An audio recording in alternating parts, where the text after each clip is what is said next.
اعوذ باللہ من الشیطان الرجیم بسم اللہ الرحمن الرحیم۔ اب دوسرا گروہ، ان الذین کفروا سواء علیہم انذرتہم ام لم تنذرہم لا یؤمنون، یقیناً جن لوگوں نے کفر کیا، اور یہاں مراد کیا ہے؟ جو کفر پر اڑ گئے۔ اس کو ہم تعویل عام میں نہیں لے سکتے، اس لیے کہ اگر تو ہم اس کو عام میں لے لیں گے تو اس کے معنی تو یہ ہوں گے جس شخص نے کسی وقت کفر کیا اب وہ ہدایت پر آ ہی نہیں سکتا۔ نہیں، یہ بات نہیں ہے۔ کوئی کفر میں ہے، وہ غالطے کی بنا پر ہے، عدم توجہی کی بنا پر ہے، حق اس پر واضح نہیں ہوا ہے اس لیے ہے، تو آپ اسے سمجھائیں گے، انذار و تبشیر سے اسے فائدہ ہو جائے گا، واعظ و نصیحت سے اسے فائدہ ہو جائے گا۔ ایک وہ ہے کہ جو حق کو سمجھ کر پہچان کر اور پھر اڑ گئے، ضد کی وجہ سے، ہٹ دھرمی کی وجہ سے، تعصب کی وجہ سے، تکبر کی وجہ سے، حسد کی وجہ سے۔ ان الذین کفروا، ایسے لوگوں کا معاملہ کیا ہے؟ سواء علیہم انذرتہم ام لم تنذرہم لا یؤمنون، برابر ہے ان کے لیے، خواہ آپ انہیں سمجھائیں خواہ نہ سمجھائیں، ڈرائیں نہ ڈرائیں، انذار فرمائیں نہ کریں، لا یؤمنون، وہ ایمان لانے والے نہیں۔ وہی بات جو میں نے کہی تھی کہ سوتے کو جگایا جا سکتا ہے، جاگتے کو کیسے جگائیں؟ ختم اللہ علی قلوبہم وعلی سمعہم وعلی ابصارہم غشاوہ، ان کے دلوں پر اللہ نے مہر کر دی ہے۔ کیوں کر دی ہے؟ یہ ابتداءً مہر نہیں ہوئی، جب حق کو پہچان کر انہوں نے رد کر دیا، اس کی پاداش میں، اس کی سزا کے طور پر۔ ختم اللہ علی قلوبہم، اللہ نے ان کے دلوں پر مہر کر دی ہے، وعلی سمعہم، اور ان کی سماعت پر بھی، وعلی ابصارہم غشاوہ، اور ان کی آنکھوں کے سامنے پردہ پڑ چکا ہے۔ یہ مضمون سورہ یاسین کے شروع میں پھر آئے گا بہت شر و بست کے ساتھ۔ وَلَهُمْ عَذَابٌ عَظِيمٌ، اور ان کے لیے تو اب بہت بڑا عذاب ہے۔ یہ دوسرا گروہ ہو گیا، ایک رکوع میں دو کو سمیٹ لیا گیا، کل ابھی 7 آیتیں ہوئی ہیں۔ ایک وہ گروہ جس نے قرآن مجید کی دعوت سے صحیح استفادہ کیا، ان میں طلب ہدایت کا مادہ موجود تھا، ان کی فطرتیں سلیم تھیں، ان کے سامنے دعوت آئی، قبول کی، اور قرآن کے بتائے ہوئے راستے پر چلے۔ وہ گلے سرسبد ہیں، وہ شجرہ قرآنی کے نہایت مبارک اور مقدس، وہ اس کے پھل ہیں۔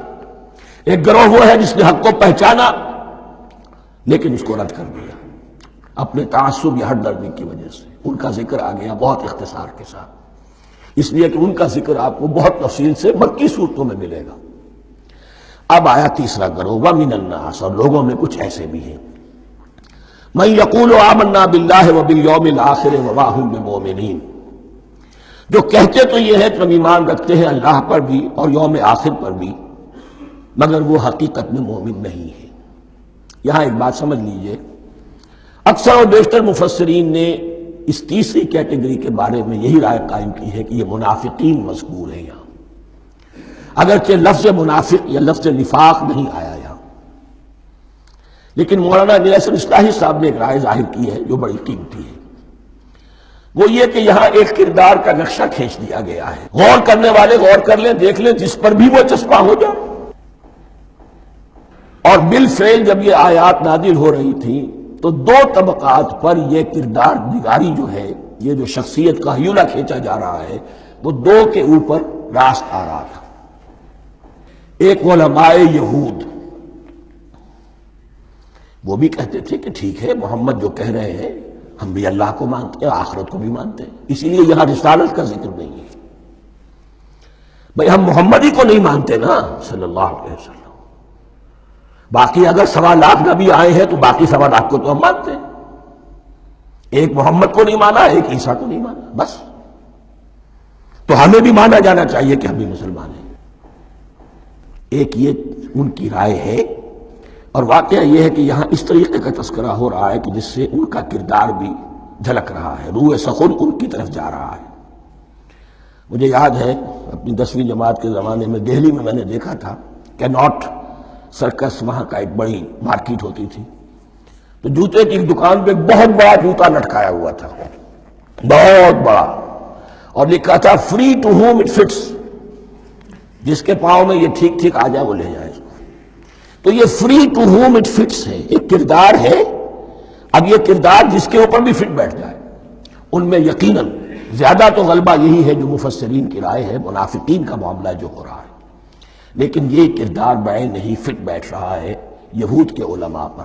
اور یہ بھی نوٹ کر لیجئے کہ جو مدینہ منورہ میں نفاق کا جو پودا پروان چڑھا ہے، بلکہ پودا نہیں کہنا چاہیے، جھاڑ جھکاڑ جو پروان چڑھا ہے، وہ یہودیوں کے زیر اثر، جیسے جنگل کے اندر بڑے بڑے درخت بھی ہوتے ہیں اور اندر جو ہے نیچے جھاڑیاں بھی ہوتی ہیں، تو یہ نفاق کا جھاڑ جھکاڑ جو ہے وہ یہودی علماء کا جو پودا تھا اور بہت بڑا تھا، اس میں کوئی شک نہیں، اس کے سائے میں پروان چڑھا ہے۔ ان دونوں میں معنوی ربط بھی ہے۔ وَمِنَ النَّاسِ مَن يَقُولُ آمَنَّا بِاللَّهِ وَبِالْيَوْمِ الْآخِرِ وَمَا هُم بِمُؤْمِنِينَ، اور لوگوں میں سے کچھ ایسے بھی ہیں جو کہتے تو یہ ہے کہ ہم ایمان رکھتے ہیں اللہ پر اور یوم آخر پر، لیکن وہ مومن نہیں ہیں۔ يُخَادِعُونَ اللَّهَ وَالَّذِينَ آمَنُوا وَمَا يَخْدَعُونَ إِلَّا أَنفُسَهُمْ، وہ دھوکہ دینے کی کوشش کر رہے ہیں اللہ کو اور اہل ایمان کو۔ لیکن یخادعون جو ہے یہ باب مفعلہ ہے، باب مفعلہ میں کشمکش ہوتی ہے، کشاکش ہوتی ہے، لہذا ترجمہ میں نے کیا کوشش کر رہے ہیں۔ وما یخدعون الا انفسهم، یہ ثلاثی مجرد میں آ گیا، اور نہیں دھوکہ دے رہے مگر صرف اپنے آپ کو۔ یہ یقینی ہے اپنے آپ کو تو دھوکہ دے رہے ہو، لیکن یہ کہ اللہ اس کے رسول کو، اللہ اور اہل ایمان کو دھوکہ نہیں دے سکتے۔ سورہ نساء کی آیت نمبر 142 میں یہ کھل کر منافقین کے بارے میں یہی الفاظ آئے ہیں، ان المنافقین یخادعون اللہ وہو خادعہم، یقیناً منافقین جو ہے وہ اللہ کو دھوکہ دینے کی کوشش کر رہے ہیں اور اللہ انہیں دھوکہ دے رہا ہے۔ وما یشعرون، انہیں اس کا شعور نہیں ہے۔ یہ بہت اچھی طرح نوٹ کر لیجیے، منافقین کی بھی اکثریت وہ تھی جنہیں اپنے نفاق کا شعور نہیں تھا، وہ اپنے کہیں سمجھتے تھے اپنے آپ کو مسلمان، وہ کہتے تھے یہ بے وقوف لوگ ہیں، محمد رسول اللہ کے بارے میں کہتے تھے یہ خام خواہ جو ہے انہوں نے لڑائی بھڑائی مول لے لی ہے اہل مکہ کے ساتھ، کیا ضرورت ہے، امن کے ساتھ جو ہے بات کرنی چاہیے۔ وہ سمجھتے تھے کہ ہم خیر خواہ ہیں، ہم بھلی بات کہہ رہے ہیں، یہ بے وقوف لوگ ہیں، دیکھتے نہیں کہ کس سے ٹکرا رہے ہیں، ہاتھ میں اسلحہ نہیں ہے اور لڑائی کے لیے جا رہے ہیں، تو بے وقوف تو یہ ہے۔ لیکن وہ سمجھتے تھے کہ ہم تو بڑے مخلص ہیں، ہم مصلح ہیں، تو ما یشعرون بہت ضروری ہے۔ بعض لوگ منافق ایسے بھی تھے کہ جو اسلام میں داخل ہی ہوتے تھے دھوکہ دینے کی خاطر، اور ان پہ پہلے دن سے واضح ہوتا تھا کہ ہم مسلمان نہیں ہیں، ہم نے اسلام کا لبادہ اوڑھا ہے صرف دھوکے کے لیے۔ اس کا ایک ذکر سورہ آل عمران میں آئے گا۔ لیکن اکثر و بیشتر منافقین دوسری طرح کے تھے جنہیں اپنے نفاق کا شعور حاصل نہیں تھا۔ فی قلوبہم مرض، ان کے دلوں میں ایک روگ ہے، بیماری ہے۔ یہ روگ اور بیماری کیا ہے؟ ایک لفظ میں اس کو تعبیر کیا جائے، کردار کی کمزوری، ویکنس آف کیریکٹر۔ ایک شخص وہ ہوتا ہے کہ جو سمجھتا ہے یہ حق ہے، حق سے بعد آباد، اب جو ہو سو ہو۔ ایک حق کو حق پہچان کر رد کر دیتا ہے، وہ کافر ہو گیا۔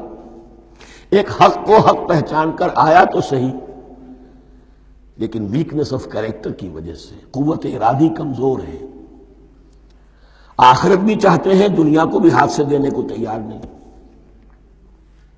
یہاں کا بھی کوئی نقصان نہ ہو اور آخرت کا بھی سارا بھلا ہمیں مل جائے۔ یہ وہ لوگ ہیں در حقیقت کہ اس کو کہا روگ۔ فی قلوبہم مرض فزادہم اللہ مرضا، تو اللہ نے ان کے مرض میں اضافہ کر دیا۔ یہ اللہ کی سنت ہے، آپ حق پر چلنا چاہیں حق کا راستہ آپ کے لیے آسان کر دے گا، آپ برائی کی طرف جانا چاہیں بڑی سے بڑی برائی آپ کے لیے ہلکی ہوتی چلی جائے گی، کوئی خاص بات ہی نہیں، چلو یہ بھی کر گزرو، جب یہ کر لیا تو یہ بھی کر گزرو۔ اور اگر آپ بین بین لٹکنا چاہیں تو اللہ اسی پہ چھوڑ دیتا ہے، ٹھیک ہے آپ سمجھتے ہیں ہم کامیاب ہو رہے ہیں، ہم نے مسلمانوں کو بھی دھوکہ دے لیا، وہ ہمیں مسلمان سمجھتے ہیں، اور یہودیوں کو بھی دھوکہ دے لیا، وہ سمجھتے ہیں کہ ہم ان کے ساتھی ہیں، تو سمجھا کامیاب ہو رہے ہیں، حقیقت میں کامیابی نہیں۔ فی قلوبہم مرض فزادہم اللہ مرضا ولہم عذاب علیم بما کانوا یکذبون، اور ان کے لیے تو دردناک عذاب ہے۔ عذاب عظیم کا لفظ آیا تھا اوپر کفار کے لیے، وَلَهُمْ عَذَابٌ عَظِيمٌ، 7ویں آیت ختم ہوئی، اور عذاب علیم کا لفظ آیا یہاں، ان کے لیے دردناک المناک عذاب ہے۔ بما کانوا یکذبون، بسبب اس جھوٹ کے جو وہ بول رہے تھے۔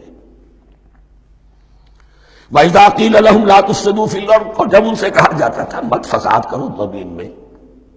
مراد کیا ہے اس سے؟